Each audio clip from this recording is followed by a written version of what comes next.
نحمده ونستعينه ونستغفره ونؤمن به ونتوكل عليه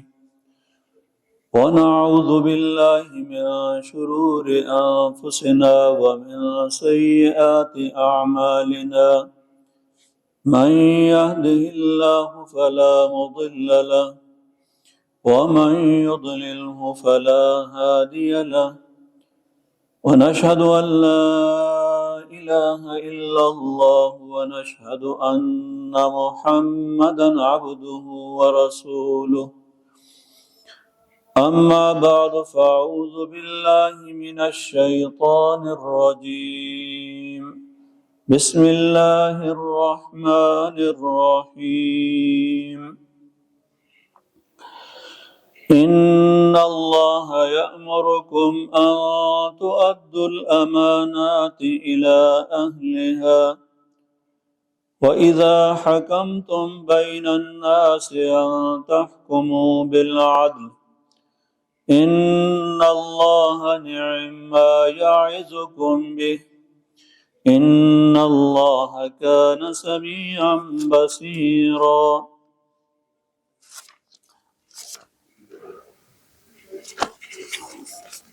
صدق اللہ العظیم۔ بزرگان محترم، معزز سامعین، سورہ النساء کی ایک آیت آپ کے سامنے تلاوت کی ہے۔ اس آیت کا معنی اور مفہوم یہ ہے کہ اللہ تبارک و تعالی تمہیں حکم دیتا ہے کہ امانتیں ان لوگوں کے سپرد کرو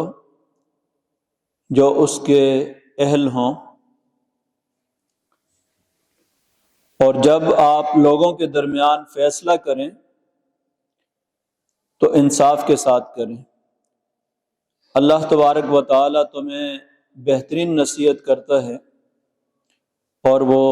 سننے والا بھی ہے اور خوب دیکھنے والا ہے۔ سورہ النساء کی اس آیت کریمہ میں ایک بہت بڑی ذمہ داری کی طرف ہمیں متوجہ کیا گیا ہے کہ امانت کے اندر خیانت نہ کریں، اور ایک حدیث جو کہ ہر جمعے میں پڑھی جاتی ہے، لا ایمان لمن لا امانت لہ، کہ اس شخص کا ایمان ہی نہیں ہے جو امانت کی پاسداری نہیں کرتا، امانت کے اندر خیانت کرتا ہے، ایسے شخص کا ایمان ہی نہیں ہے۔ یعنی اس کے ایمان کا ہونا نہ ہونا برابر ہی ہے۔ جو امانت کی پاسداری نہیں کرتا، امانت کے اندر خیانت کرتا ہے۔ اور صحابہ اکرام نے اس آیت کے ضمن میں ایک واقعہ نقل کیا ہے جو صحابہ اکرام سے منقول ہے۔ حضرت عبداللہ ابن عباس رضی اللہ عنہ اور دیگر بعض صحابہ اکرام نے یہ واقعہ نقل کیا ہے کہ فتح مکہ کے موقع پر نبی اکرم صلی اللہ علیہ وسلم نے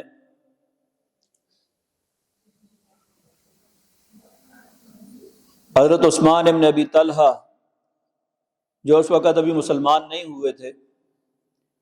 اور جن کے پاس بیت اللہ کی چابی ہوا کرتی تھی، فتح مکہ کے موقع پر نبی صلی اللہ علیہ وسلم جب کعبہ کے اندر داخل ہونا چاہتے تھے تو آپ نے عثمان ابن ابی طلحہ کو بلایا اور ان سے چابی مانگی، کیونکہ چابی اس خاندان کے پاس تھی۔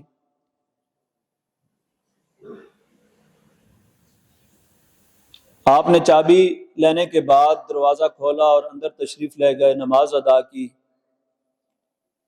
اور جس وقت نماز ادا کرنے کے بعد باہر تشریف لا رہے تھے تو آپ کی زبان مبارک پر یہ آیت تھی، ان اللہ یأمرکم ان تؤدوا الامانات الی اہلہا۔ تو یہ فتح مکہ کے موقع پر بالخصوص کعبہ کے اندر یہ آیت نازل ہوئی ہے، اور نبی اکرم صلی اللہ علیہ وسلم کو اس آیت کے اندر حکم یہ دیا گیا کہ جو آدمی جس منصب کا اہل ہے وہ امانت ہے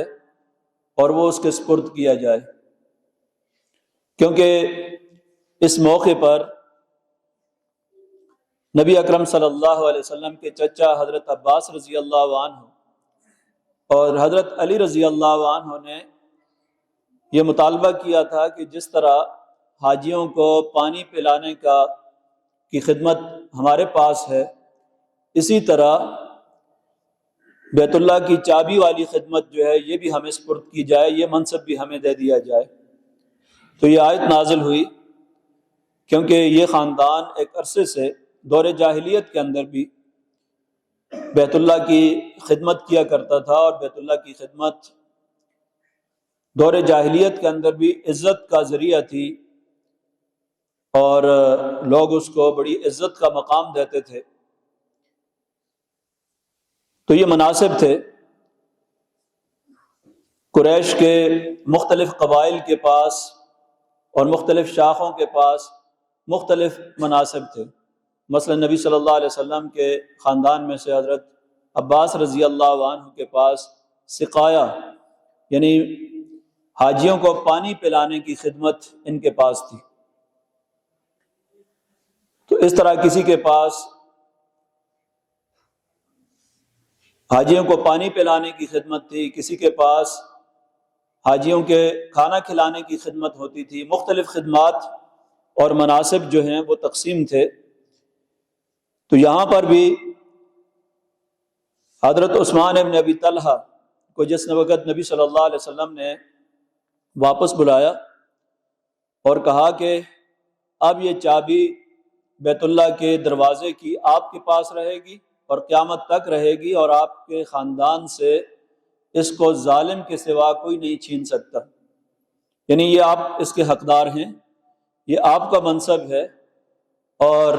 اس کو آپ کے علاوہ جو ہے وہ کوئی اب نہیں لے سکتا۔ تو یہ آیت اور یہ واقعہ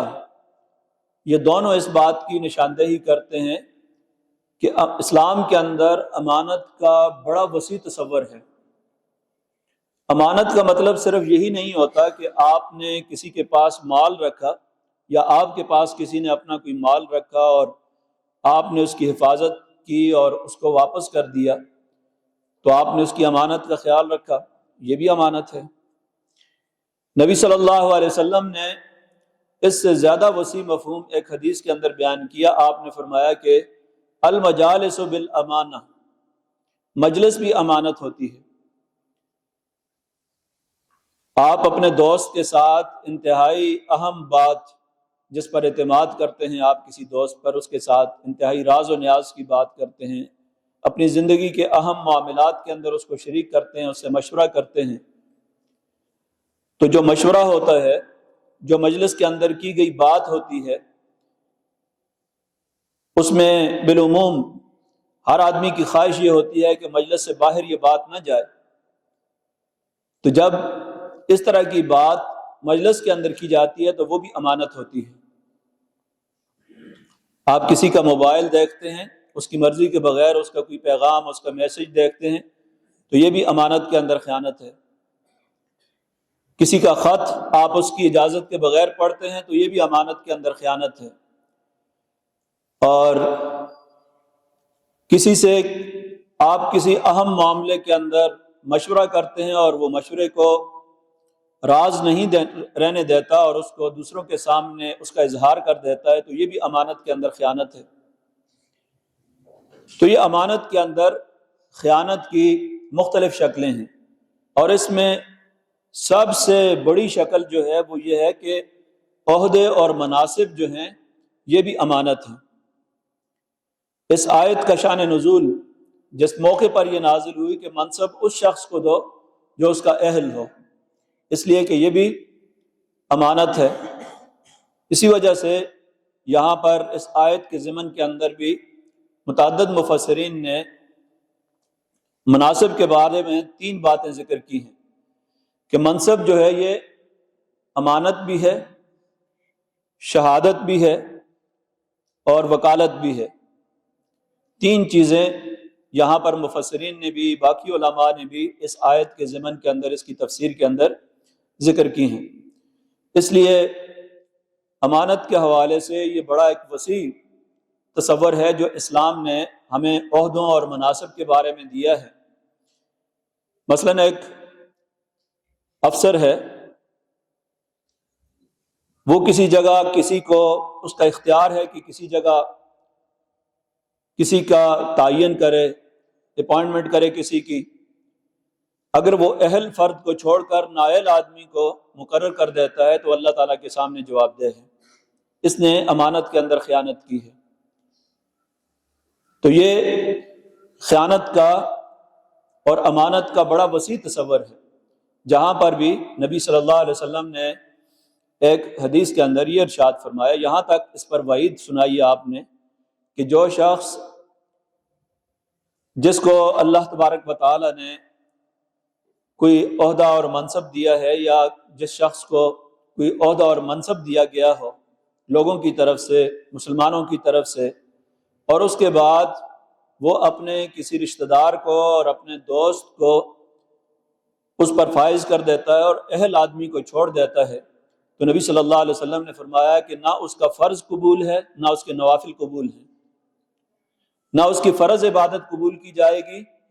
اور نہ اس کی نفل عبادت قبول کی جائے گی، اور اللہ تبارک و تعالیٰ اس کو اوندے منہ جہنم کے اندر ڈالے گا۔ حدیث کے الفاظ ہیں۔ تو لوگ تو یہ سمجھتے ہیں کہ یہ محض دنیا داری ہے، یہ دنیا داری نہیں ہے، بلکہ ہمارا تو زندگی کا ایک ایک کام جو ہے وہ دین ہے، اللہ کی مرضی، اس کے احکام کی تابعداری۔ یہ ایک بندہ مومن کی شان ہے کہ وہ گھر کے اندر بھی اللہ تبارک و تعالیٰ کے احکام کی تعمیل کرتا ہے۔ شوہر ہے تو بیوی کے حقوق ہیں، بیوی ہے تو شوہر کے حقوق اور فرائض ہیں، اولاد ہے، والدین ہیں۔ کسی جگہ کوئی آدمی افسر ہے تو اپنے ماتحت لوگوں کے ساتھ حق کے ساتھ معاملہ کرے، ناانصافی کرے گا، ظلم کرے گا اور اقربا پروری کرے گا تو اللہ تعالیٰ کے سامنے جواب دہ ہے۔ تو کوئی چیز دنیا داری نہیں ہے، سارا دین ہے۔ ادخلوا فی السلم کافہ، پورے کے پورے اسلام کے اندر داخل ہو جاؤ۔ زندگی کا کوئی شعبہ ایسا نہیں ہے جس کے بارے میں ہم کہیں کہ یہاں تو اللہ تعالیٰ نے ہمیں آزاد چھوڑ دیا ہے، ہماری کوئی رہنمائی نہیں کی ہے، اور فلاں شعبے کے اندر ہم جو ہے وہ مسجد کے اندر جا کر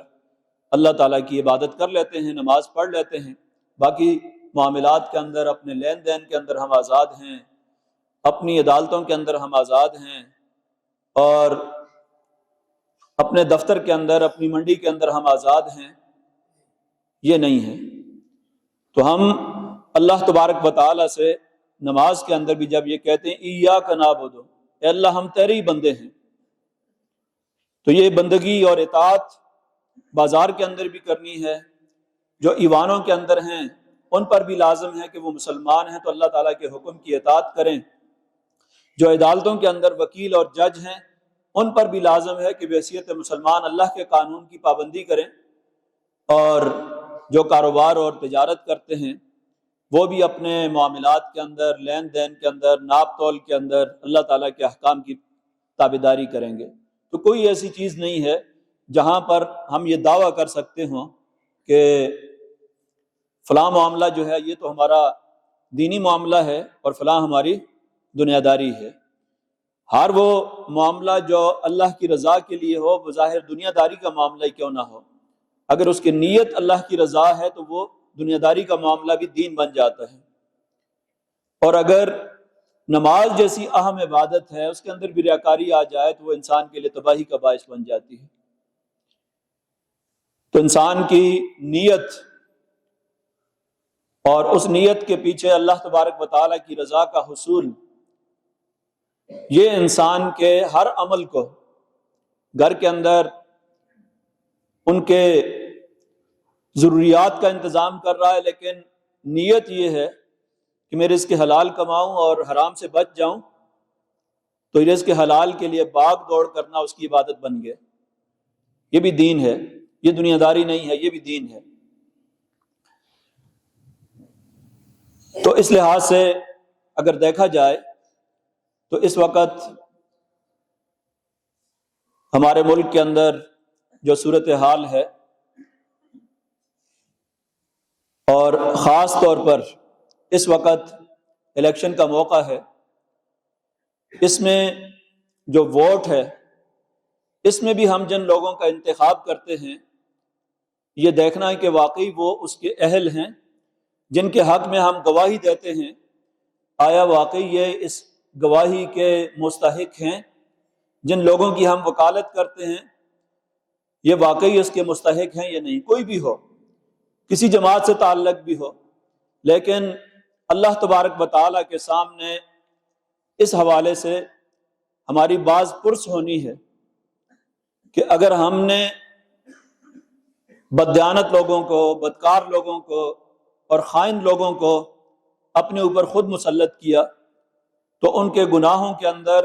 جب تک وہ موجود رہتے ہیں، ان کے گناہوں کے اندر، ان کی بدکاری کے اندر ہم خود بھی شریک ہوں گے۔ تو یہ اپنی ذات تک محدود گناہ نہیں ہے، بلکہ یہ اجتماعی گناہ ہے۔ اب آپ دیکھیں یہی لوگ جاتے ہیں تو جس وقت وہاں جا کر اللہ کے قانون کے مقابلے میں قانون سازی کرتے ہیں، جس طرح کے ٹرانسجنڈر کا، ہجڑوں کے بارے میں قانون بنایا کہ مرد مرد کے ساتھ شادی کر سکتا ہے، عورت عورت کے ساتھ شادی کر سکتی ہے، کتنا بڑا گناہ ہے۔ جن لوگوں نے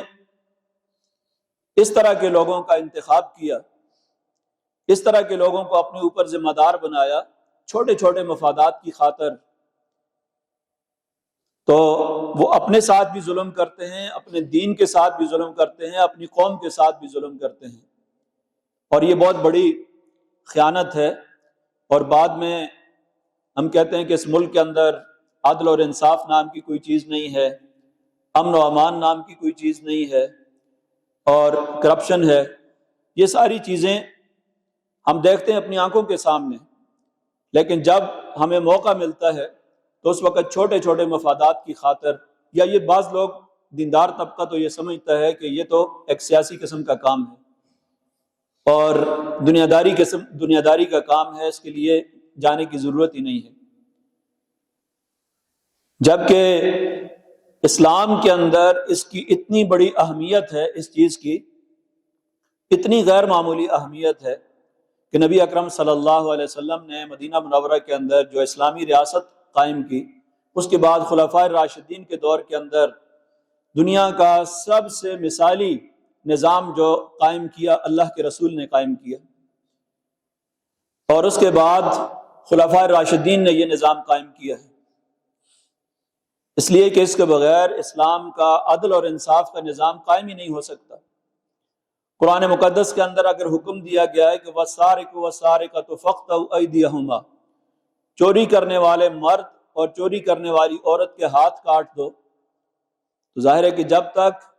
یہ اجتماعی نظام اور اسلامی حکومت قائم نہیں ہوتی، اس کے بغیر کسی چور کے ہاتھ نہیں کاٹے جا سکتے، کسی زانی کو رجم نہیں کیا جا سکتا، اور باقی جو شریعت نے سزائیں مقرر کی ہیں ان میں سے کوئی سزا نہیں دی جا سکتی۔ اس وقت تک یہ نظام ادھورا ہے، نامکمل ہے، اس لیے کہ صرف اتنی بات تو نہیں ہے کہ ہم نماز پڑھ لیں تو بس اللہ کے سامنے سرخرو ہو جائیں گے۔ نماز کے علاوہ بھی ہمارے معاملات عدالتوں کے اندر بھی اللہ اور اس کے رسول کی مرضی کے مطابق ہوں، ہمارا کاروبار جو ہے اس کے اندر سود نہ ہو، اللہ اور اس کے رسول کی مرضی کے مطابق ہو۔ اگر ہمارے اجتماعی نظام کے اندر سود ہے تو ہم انفرادی طور پہ نمازیں تو پڑھ رہے ہیں، لیکن اللہ اور اس کے رسول کے خلاف اعلان جنگ بھی تو کیا ہوا ہے، اس لیے کہ سود کے نظام کو اللہ تبارک و تعالی نے اللہ اور اس کے رسول کے خلاف اعلان جنگ قرار دیا ہے۔ اور دوسری جگہ فرمایا وَمَن لَّمْ يَحْكُم بِمَا أَنزَلَ اللَّهُ فَأُولَٰئِكَ هُمُ الظَّالِمُونَ، جو اللہ کے نازل کردہ قانون کے مطابق فیصلے نہیں کرتے یہی لوگ ظالم ہیں، یہی لوگ فاسق ہیں، اور تیسری آیت کے اندر فرمایا یہی کافر ہیں۔ تو ہم کہاں کہاں پر اللہ تبارک و تعالیٰ کے احکام کو چیلنج کر رہے ہیں، سود کا مسئلہ ہو، قوانین کا مسئلہ ہو، عدالتوں کے اندر ہوں، وہاں ایک وکیل ہے، جج ہے، وہ جب فیصلے کرتا ہے تو کہتا ہے کہ برطانیہ کی فلاں عدالت نے یہ فیصلہ کیا تھا اور انڈیا کے اندر یہ فیصلہ ہوا تو ہم اس کے مطابق یہ فیصلے کرتے ہیں، انگریز کا قانون یہ ہے۔ وہاں وہ یہ نہیں کہتا کہ اللہ اور اس کے رسول کا قانون یہ ہے۔ اور یہ بات آج سے نہیں بلکہ 75-76 سال سے ہمارے اوپر یہی قانون مسلط ہے، جبکہ یہ ملک اس مقصد کے لیے، اس کے لیے قربانیاں دی گئی تھی، لاکھوں لوگوں نے قربانیاں دی تھی کہ یہاں اللہ اور اس کے رسول کا قانون جو ہے یہ نافذ ہوگا۔ اور 76 سال سے ہم عہد شکنی کر رہے ہیں اور اس کی ہمیں سزا بھی مل رہی ہے،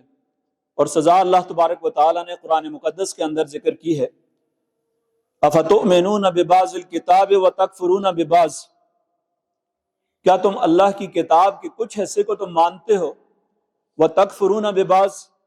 اور کچھ حصے کا انکار کرتے ہو؟ فما جزاء من یفعل ذلک منکم الا خزی فی الحیاۃ الدنیا، ان لوگوں کی سزا اور کیا ہو سکتی ہے جو اللہ تبارک و تعالیٰ کی کتاب کے ایک حصے کو مانتے ہوں اور ایک حصے کا انکار کرتے ہوں، ان کی سزا اور کیا ہو سکتی ہے؟ الا خزی فی الحیاۃ الدنیا، دنیا کی زندگی کے اندر رسوائی ہے،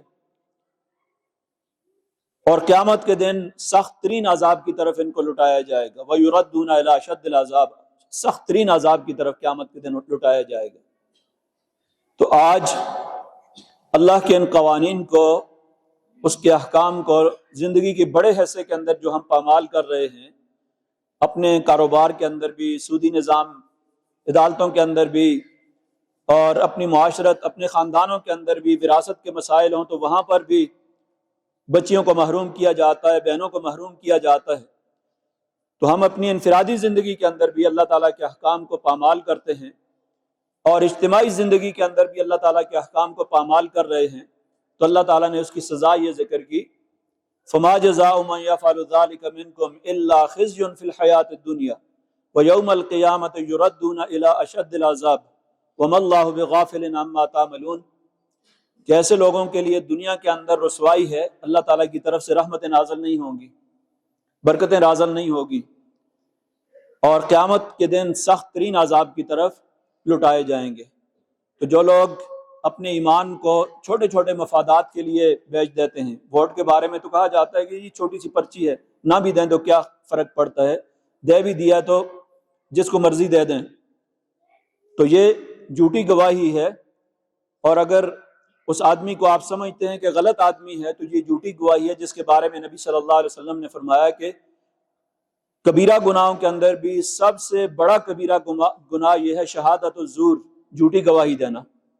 جھوٹی گواہی کو نبی صلی اللہ علیہ وسلم نے اکبر الکبائر، کبیرہ گناہوں کے اندر بھی سب سے بڑا کبیرہ گناہ قرار دیا ہے۔ تو یہ معمولی درجے کا جرم نہیں ہے، اور اس طرح کی چیزوں کو ایک بہت بڑی غلطیاں ہماری زندگی کے اندر ہیں، جس کا ہم 76 سال سے اس کا خمیازہ بھگت رہے ہیں۔ اس لیے ہمیں سوچ سمجھ کر ان چیزوں کے بارے میں فیصلہ کرنا چاہیے، ایسے لوگوں کا انتخاب کرنا چاہیے جو اللہ تبارک و تعالیٰ کے دین کو، اس کی شریعت کو نافذ کرنے کی صلاحیت رکھتے ہوں، عدل اور انصاف کا نظام قائم کر سکتے ہوں، اور لوگوں کے حقوق کا تحفظ کر سکتے ہوں، ان کی جان، مال، عزت، آبرو کا تحفظ کر سکتے ہوں، ان کو انصاف مہیا کر سکتے ہوں۔ یہ اتنے بڑے مقاصد ہیں، یہ اگر چھوٹے چھوٹے مفادات کی گلیوں کا اور سڑکوں کا اور ٹرانسفارمر اور اس طرح کی چیزیں چھوٹی چھوٹی، ان کو سامنے رکھ کر فیصلے کرنا، برادری کا آدمی ہے اس بنیاد پر فیصلے کرنا، یہ تو اپنے ایمان کو بیچنے کے مترادف ہے۔ اس لیے ہم نے اللہ تعالیٰ سے جو وعدہ کیا ہے، ان اللہ اشتری من المؤمنین انفسهم واموالهم بان لهم الجنہ، اہل ایمان نے اللہ سے سودا کیا ہے کہ اپنی جان اور مال اس نے بیچ دیا ہے نہ ان کی جان اپنی ہے، نہ مال اپنا ہے۔ اللہ تبارک و تعالیٰ کی رضا کی خاطر اپنا جان، مال، سب کچھ جو قربان کرنے کا عہد کر چکے ہیں، وہ چھوٹے چھوٹے مفادات کی خاطر اس طرح کے فیصلے کرنا کسی طرح بھی درست نہیں ہے، اور اس کا انجام ہماری آئندہ نسلیں، اب ظاہر یہ امانت ہے اور یہ امانت ہم اپنی آئندہ نسلوں کو منتقل کر رہے ہیں، اس لیے سوچ سمجھ کر ہمیں اس طرح کی چیزوں کے اندر فیصلے کرنے چاہیے۔ اور جو آیت میں نے آپ کے سامنے تلاوت کی ہے کہ ان اللہ یأمرکم ان تؤدوا الامانات الی اہلھا، اللہ تعالیٰ تمہیں حکم دیتا ہے کہ امانتیں ان لوگوں کے سپرد کرو جو ان کے اہل ہیں، اور دوسرا حکم یہ دیتا ہے کہ ان تحکموا بالعدل، کہ جب بھی موقع ملے تو عدل اور انصاف کے ساتھ فیصلہ کرو۔ ان اللہ نعم ما یعظکم بہ، اللہ تبارک و تعالیٰ تمہیں یہ بہترین نصیحت کرتا ہے،